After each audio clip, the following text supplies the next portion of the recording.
नमस्कार सर्वांना। आज मी बनवत आहे शेंगदाण्याची पोळी, कारण आज आहे भोगी। त्यासाठी लागणार आहे आपल्याला शेंगदाणे। शेंगदाणे व्यवस्थित खरपूस भाजून घ्यायचे। त्यानंतर आपल्याला तीळ भाजून घ्यायचे। तीळ पण लागणार आहे आपल्याला शेंगदाण्याच्या पोळीमध्ये।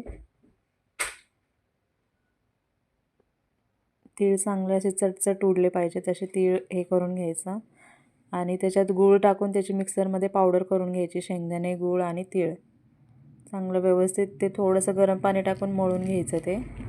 त्याचे मिश्रण तयार करून नंतर कणिक मळून घ्यायचं गव्हाचं।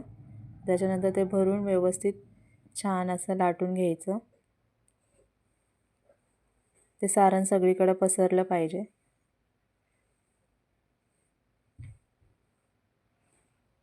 थोडंसं तेल टाकून त्याला परतून घ्यायचं।